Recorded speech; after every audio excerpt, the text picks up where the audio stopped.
There are cities that ask nothing of you, and there are cities that ask everything, and there is a rare and dangerous third kind of city that does not ask at all but simply waits, patiently, for you to discover what you have been hiding from yourself. Venice was the third kind. It had been waiting for a very long time when Diana Ashworth, Duchess of Lansdale, arrived in the autumn of 1822, carrying a grief she had not yet learned to name and a freedom she did not yet know what to do with. She was 31 years old.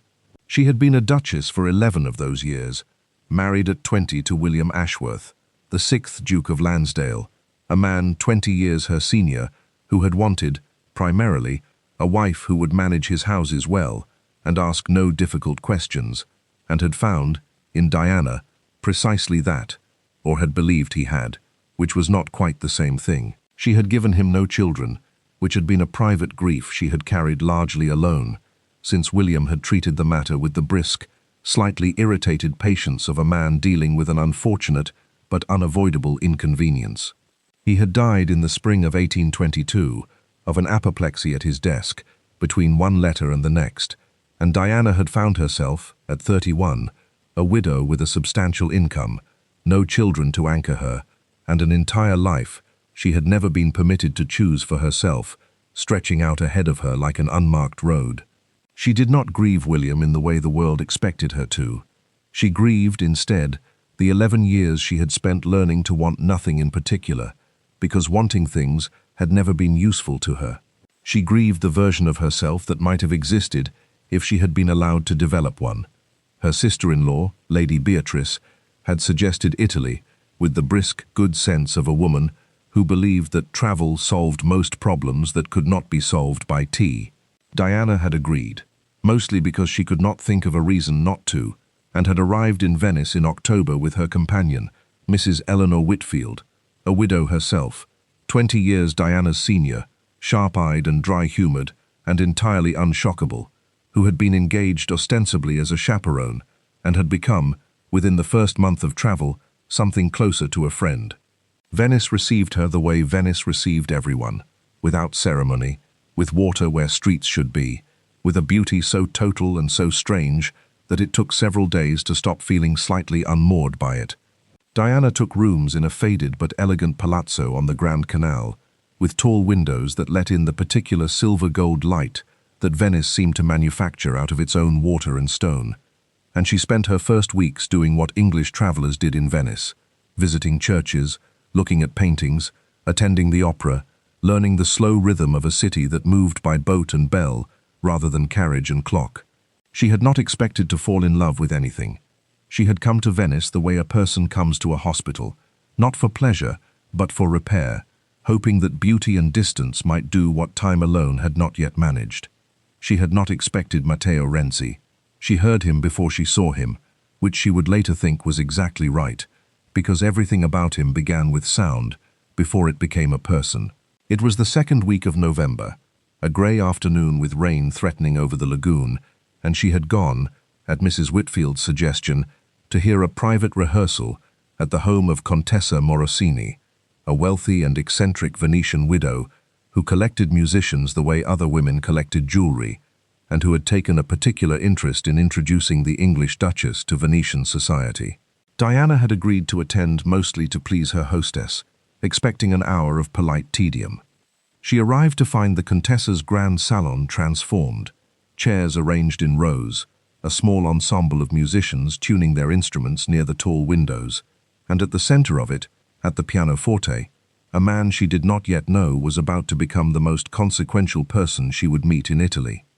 He was perhaps 34 or 35, with dark hair that had clearly not been arranged by a valet that morning, dressed in a coat that had seen considerable use, and worn it well, the way certain men wear comfort better than they wear formality. He was not conventionally handsome in the manner the English considered handsome. His features were too strong, too immediate, his expression too unguarded, but there was something about him that made the eye return, the way the eye returns to a fire in a room full of candles. He was playing something she did not recognize, working through a passage repeatedly, stopping, adjusting, trying again, with the focused and slightly irritable concentration of a man who knew exactly what he wanted to hear and had not yet achieved it. The musicians around him waited with the patient familiarity of people who had done this before and trusted the process, even when it looked, from outside, like frustration. "Maestro Renzi," the Contessa said, leaning toward Diana with evident pride, "is the most important composer in Venice that no one outside Venice has yet heard of. I intend to change that." "What is he composing?" Diana asked. "An opera," the Contessa said. "He has been working on it for 3 years. He will tell you it is not ready. He has been telling everyone it is not ready for 3 years. I have stopped believing him." The rehearsal began properly a few minutes later, and Diana sat in the third row beside Mrs. Whitfield and listened to something that she did not have adequate words for, then, or for some time afterward. The music was unlike anything she had heard in London. It did not behave the way English and German music behaved, with its careful architecture and its respectable resolutions.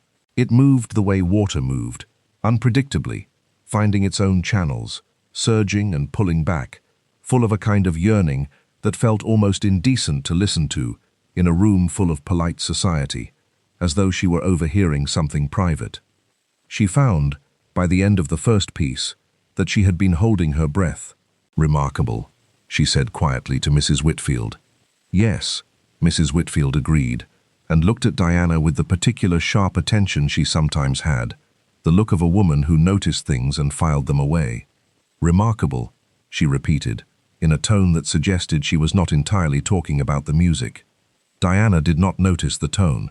She was looking at the man at the pianoforte, who had stopped playing and was now in animated, rapid conversation with one of the violinists, gesturing with both hands, his whole body involved in the disagreement in a way that no Englishman of her acquaintance would have permitted himself in company. There was nothing careful about him, nothing managed. He simply was, entirely, whatever he was feeling, in front of everyone, without apparent concern for what it cost him to be seen that way. Diana had spent 11 years learning the opposite of that. She watched him with something that was not quite envy, and not quite longing, but had elements of both. After the rehearsal, the Contessa insisted on introductions. Diana found herself standing before him in the crowded salon, and up close he was taller than she had estimated from her seat, and his eyes, dark, quick, direct, settled on her with an attention that was entirely unlike the careful, assessing attention of English society, which always seemed to be calculating something. He simply looked at her as though she were interesting, which was a sensation she had nearly forgotten. "Duchessa," he said, with a bow that was slightly too brief to be properly formal, as though formality were a thing he tolerated, rather than valued. "The Contessa tells me you are recently widowed and have come to Venice to recover something." The directness of it startled her. No one in London would have said such a thing aloud, certainly not to a stranger, certainly not within the first 30 seconds of an introduction. "That is a very forward thing to say to someone you have just met," she said, more amused than offended. "I am told the English find directness shocking," he said. "I find it efficient. We could spend 20 minutes discussing the weather and arrive at the same understanding eventually, or we could simply begin there." He tilted his head slightly. "What did you think of the music?" "I think," she said carefully, "that I have never heard anything quite like it." "That is not an answer," he said. "That is an evasion dressed as an answer. What did you think of it?" She looked at him. Something in her, something that had been carefully managed and folded away for 11 years, responded to the challenge before she had decided to let it. "I think it made me uncomfortable," she said. "I think I do not entirely understand why, and I suspect that not understanding why is rather the point." For the first time since she had seen him, his expression changed completely. Not the brief social smile she had been expecting, but something more startled and more genuine, as though she had said something he had not anticipated and was recalibrating around. "Duchessa," he said slowly, "that is the best answer anyone has given me about that piece in 3 years." She felt something in her chest that she had not felt in a very long time, the specific, almost frightening pleasure of having been actually seen, actually understood, by someone who was not performing politeness, but was genuinely paying attention. "I should be insulted that you found it so remarkable," she said. "You should be flattered," he said. "I am very rarely impressed." The Contessa, sensing the conversation had run longer than introductions usually warranted, swept Diana away toward another group, and Diana spent the rest of the afternoon in a state of mild and persistent distraction, aware of where in the room Matteo Renzi was standing, without quite meaning to track it, and aware, with growing discomfort, of how much she minded when he eventually left. Venice, it turned out, was a small enough world that avoiding a person was considerably more difficult than encountering one. Diana told herself, over the following 2 weeks, that she had no particular interest in seeing Matteo Renzi again, and then found herself, with a regularity that began to seem less like coincidence and more like the city's particular sense of humor, in his company. He was at the Contessa's again the following week for a smaller and more informal gathering, where he played not the unfinished opera, but a series of older pieces, lighter and more playful, and afterward sought her out specifically to ask, without preamble, what she thought of the difference. He was at the bookshop near the Rialto where she had gone looking for an Italian grammar, browsing the same shelf, and made some dry observation about the inadequacy of the available translations of Dante that made her laugh aloud in a public shop, which she had not done in longer than she could comfortably calculate. He was, on a clear, cold afternoon in late November, in a gondola passing hers on the Grand Canal, and called out a greeting across the water, with no apparent concern for who might overhear or what they might think, which mortified Mrs. Whitfield and delighted Diana in a way she did not examine too closely. By the 3rd week of their acquaintance, she had stopped pretending to herself that these encounters were accidental or that she was indifferent to them. She had begun, instead, to look forward to them with an eagerness she found both delightful and alarming. The real conversation, the one that mattered, the one she would return to in her memory for years afterward, as the moment something shifted from possibility into certainty, happened at the Contessa's salon in early December, after a small private concert, when the other guests had largely dispersed, and Diana found herself alone with Matteo on the loggia overlooking the canal, the night air cold, and the water below catching the scattered light of the city in broken golden lines. "You are different here than you are in London," he said. It was not a question. "You have never seen me in London," she pointed out. "I do not need to," he said. "I can see the shape of who you were trained to be, the careful posture, the way you arrange your face before you speak. I have watched you, Duchessa, and I have watched the moments when something true crosses your face before you remember to manage it. They are becoming more frequent." She should have found this presumptuous. She found it, instead, unbearably accurate. "You are very observant for a man who claims to find directness more efficient than subtlety," she said. "They are not opposed," he said. "I observe carefully, and then I say what I observe directly. Subtlety is for people who are afraid of what they might find if they looked closely. And you are not afraid." "I am afraid of a great many things," he said, with a seriousness that surprised her. "I am afraid that I will die without finishing the opera I have been working on for 3 years. I am afraid that Venice's particular beauty has made me lazy, that I have spent too long admiring problems instead of solving them. I am afraid," he said, and here his voice changed slightly, became more careful, which she had not yet heard from him, "of caring about something I have no right to care about." She understood, with the particular clarity that arrives in the space of a single held breath, exactly what he meant. "I am a duchess," she said quietly. "An English duchess. I have an estate in Derbyshire and a townhouse in London, and a position in society that does not permit." She stopped. She was not entirely sure what it did not permit, only that the rules existed, and had always existed, and had never before felt like something she might want to defy. "I know what you are," he said. "I am a composer who has not yet finished the work that will determine whether anyone outside Venice ever hears my name. I have no estate. I have no position that your society would recognize as a position at all." He looked at her directly, the same unguarded directness she had noticed from the very first afternoon. "I am not asking you for anything, Duchessa. I am telling you what I observe, because I told you I find that more efficient than pretending." "And what do you observe?" she asked, though she already knew. "That I think about you when you are not present," he said simply. "That the moments I have spent in your company have made me want to compose something true rather than something merely impressive, which I have not wanted in longer than I can remember. That I find myself, against every reasonable instinct I possess, hoping that this is not the only conversation of its kind we will have. The night was very quiet around them. Below the loggia, the canal moved with its slow, patient water, carrying the city's lights in broken reflections. "I do not know what to do with what you have just said," Diana said honestly. "You do not have to know tonight," he said. "I am not asking for an answer. I am simply no longer willing to pretend the question does not exist." She looked at him for a long moment, at this man who had built his entire life around saying true things aloud regardless of cost, who had spent 3 years refusing to call a work finished until it was actually true, who looked at her without calculating what her title might mean for his position, who looked at her, simply, as though she were a person worth looking at. She thought about 11 years of careful management, of arranging her face before she spoke, of wanting nothing in particular because wanting had never been useful. She thought, "I do not know what to do with this, but I do not want it to stop." "Play something for me," she said.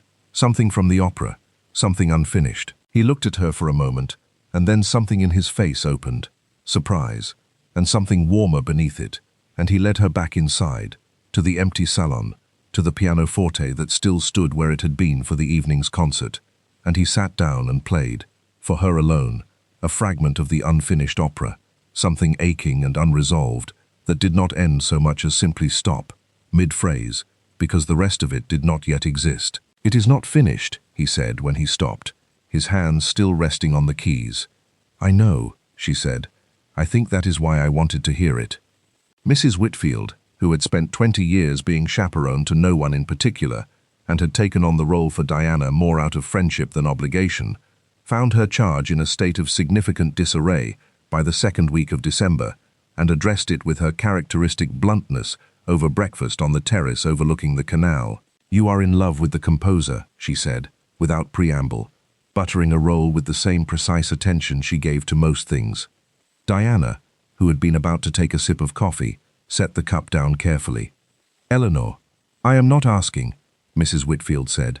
"I am observing, in the manner of your Signor Renzi, who I gather finds observation more efficient than subtlety.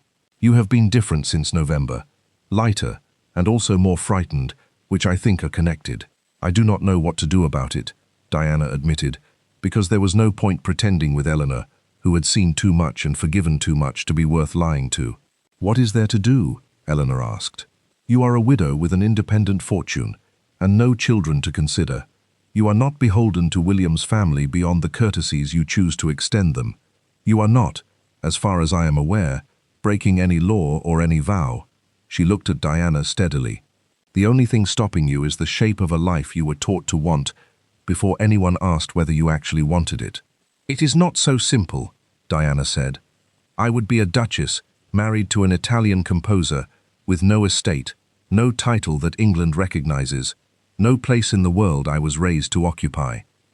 Society would—" "Society," Eleanor said, "managed perfectly well without your particular happiness, for 11 years, while you were married to a man who barely noticed you existed, except when you were useful to him. I do not think society has earned the right to determine the rest of your life as well." She paused. "I am not telling you to marry him, Diana. I do not know him well enough to have an opinion on his character, though what I have observed I have liked. I am telling you that the fear you are feeling is not the same as the wrongness you are assuming. They often masquerade as each other. They are not the same thing." Diana looked at her companion, at this sharp, dry, deeply loyal woman who had become, in 4 months of travel, something closer to family than most of her actual family had ever managed to be, and felt something in her chest loosen slightly, the way a held breath loosens when it is finally released.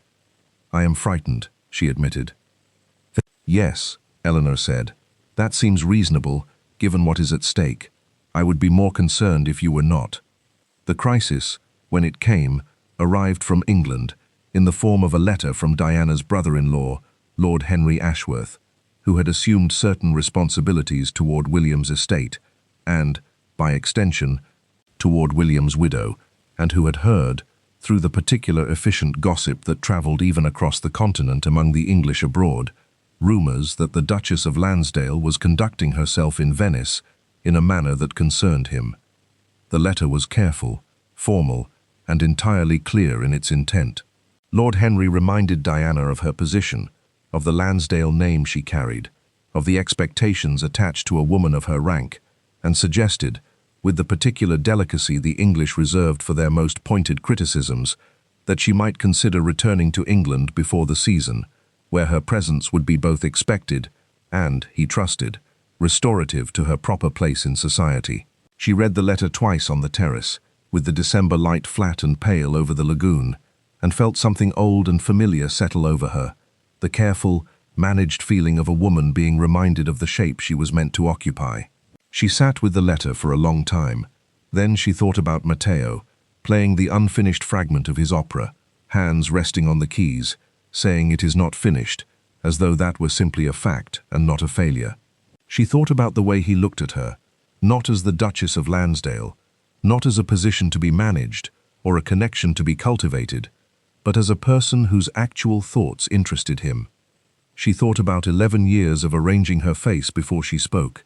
She wrote back to Lord Henry with a brevity and directness that would have astonished her a year earlier. She thanked him for his concern. She informed him that she intended to remain in Venice through the spring, that her conduct had been, and would continue to be, entirely her own to determine, and that she trusted he would extend her the same courtesy he would extend any gentleman managing his own affairs. She sealed the letter and sent it before she could reconsider it, and then sat on the terrace for a long time afterward, shaking slightly, with the particular mixture of terror and exhilaration that belongs to the first genuinely free choice of an adult life. She went to find Matteo that same evening.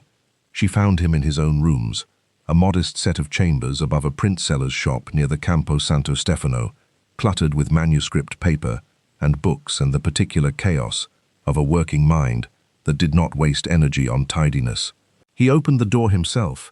He had no servant, she would learn, beyond a woman who came twice a week to manage the worst of the disorder, and his surprise at finding her there, unaccompanied, at an hour that no respectable Englishwoman would call upon a man alone, was immediate and visible.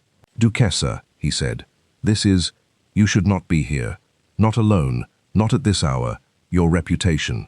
"My reputation," Diana said, "has just survived a letter from my brother-in-law informing me of my proper place, to which I have already responded with what I believe was considerable impertinence. I find I am no longer especially interested in being careful about the rest of it." He looked at her for a long moment, taking this in, and then stepped back from the door to let her in. The room smelled of ink and candle wax, and faintly, of the lagoon.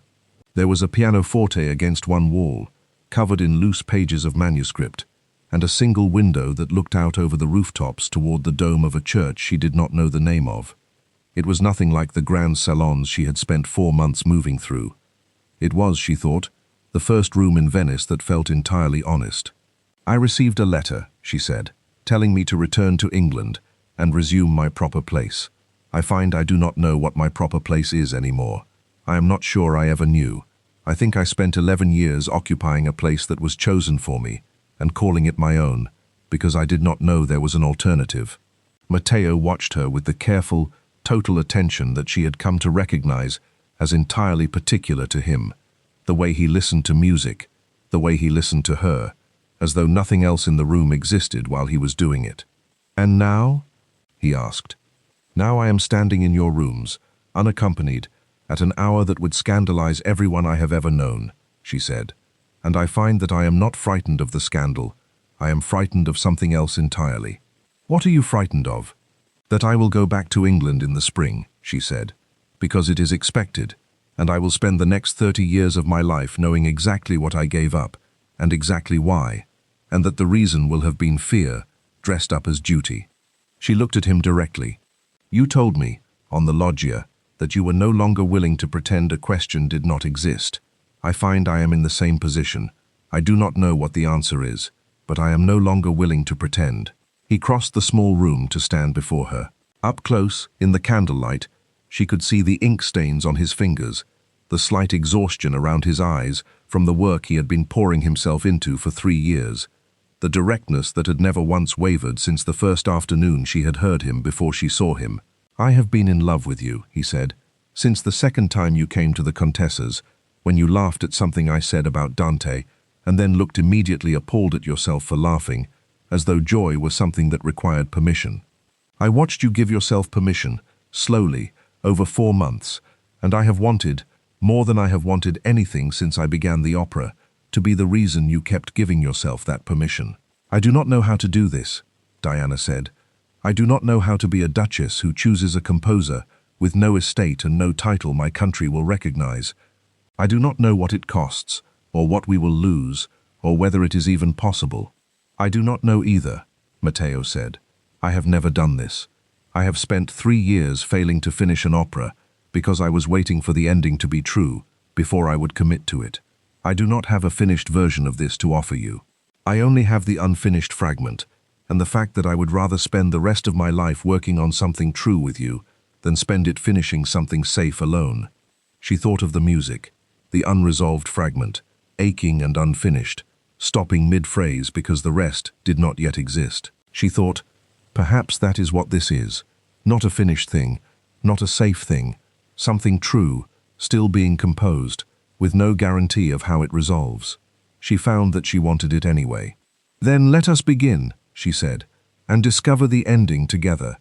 He kissed her then, in the candlelit room above the print-seller's shop, with the manuscript pages of an unfinished opera scattered across the pianoforte and the lagoon's particular silver light coming through the single window, and Diana Ashworth, Duchess of Lansdale, understood that she had finally, at 31 years old, made a choice that belonged entirely to herself. The months that followed were not simple, because nothing worth having is ever entirely simple. There were letters from England, some cold, some pleading, one from Lady Beatrice that managed to be both disapproving and secretly admiring in the same paragraph. There were practical questions that took considerable time to resolve, questions of estate, of income, of what precisely it would mean for an English duchess to remain abroad, to remarry an Italian composer, to construct a life that fit no existing category that London society had a name for. Diana discovered, in the working out of these questions, a capability in herself she had never been permitted to develop. She managed her own correspondence, her own finances, her own negotiations with lawyers in London who had assumed, incorrectly, that a grieving widow would defer to their judgment. She was, it turned out, considerably better at managing her own affairs than William's family had ever given her credit for, because she had simply never before been allowed to try. Matteo, for his part, finished the opera in the spring.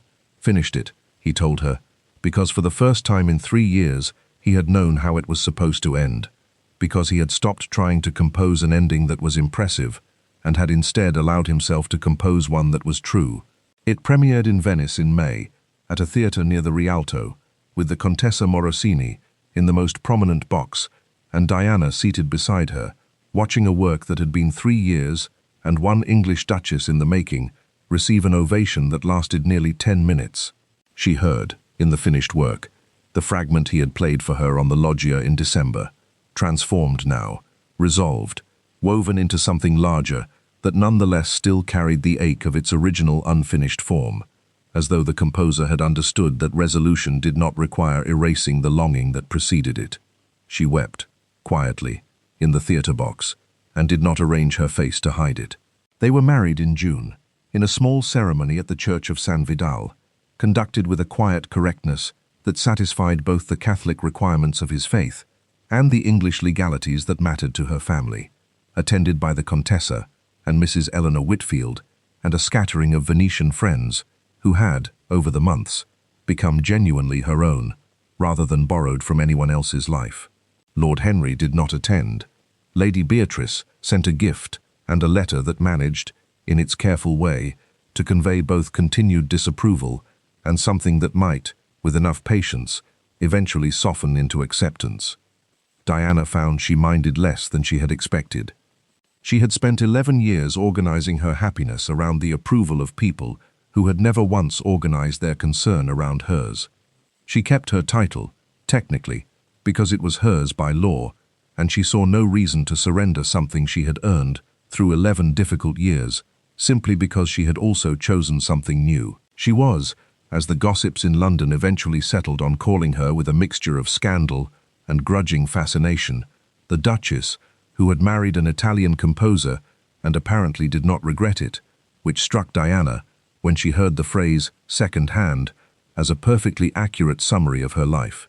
She and Matteo settled into rooms larger than his old ones, but not so large as to lose the particular honest clutter that had first told her this was a man who lived inside his own truth, rather than performing one for others. She learned Italian properly, not the careful grammar book Italian she had begun with, but the real language, full of its own music, until she could follow his rapid arguments with violinists and contribute her own opinions, which he came to value as much as he valued anyone's. She did not have children, as it turned out, in this marriage either, a grief that remained hers to carry, though it was different now, shared rather than borne alone, softened by a partner who held the disappointment with her, rather than treating it as her private failure. They built, instead, a different kind of family, the Contessa, who became something like a mother to them both, the musicians who passed through their rooms, the students Matteo began to take on as his reputation grew beyond Venice and into Milan, and eventually Vienna, the particular extended community of people who gathered around two people determined to live honestly. On the evening of their first anniversary, Diana stood again on the loggia of the Contessa's palazzo, where it had all properly begun, watching the same canal carry the same scattered golden light, while inside, Matteo played, for a gathered company of friends, the completed version of the opera that had once been only an aching unfinished fragment. She thought about the woman who had arrived in Venice the previous autumn, carrying a grief she could not name and a freedom she did not know how to use. She thought about 11 years of arranging her face before she spoke, of wanting nothing because wanting had never been useful, of a life chosen for her and accepted because she had not known an alternative existed. She thought, Venice did not give me this. Venice only waited, patiently, for me to find it myself. Matteo finished the piece. The small audience applauded. He looked up, across the room, and found her on the loggia, and smiled the way he always smiled when he had finished something true, surprised by his own satisfaction, slightly disbelieving that the unfinished thing had finally become whole. She smiled back and did not arrange her face to manage it, and thought that this, finally, after 32 years, was what it felt like to simply be exactly who she was, in front of someone who had never once asked her to be anything else. And so ends tonight's tale. An English duchess fell in love in Venice with an Italian composer. A story about a woman who spent 11 years learning to want nothing, and the city that finally taught her how to want something true. A story about a composer who refused to call anything finished until it was honest, and who found, in an English duchess, the missing ending to a work he had been carrying for 3 years. A story about the particular courage it takes to choose an unfinished, uncertain thing over a safe and settled one, and the discovery that the unfinished thing was, in the end, the only one worth having. And now, our question for you tonight, the one we want you to answer in the comments below. If you were Diana, if you had spent years of your life arranging your face before you spoke, performing a role someone else had chosen for you, and then a city and a person offered you the chance to simply be true, would you have had the courage to take it? Would you have sent that letter to your family? Would you have walked, unaccompanied, through the dark streets of Venice to find him?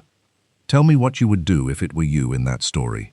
We read every single comment, and we love hearing from you more than you know. If tonight's tale moved you, please give this video a like and subscribe to Tales of Whispering Hearts so you never miss a new story. Share this with someone who needs to be reminded that it is never too late to choose a life that is actually, finally, your own. Until next time, may you find your own unfinished beautiful thing and have the courage to let it stay true. This has been Tales of Whispering Hearts.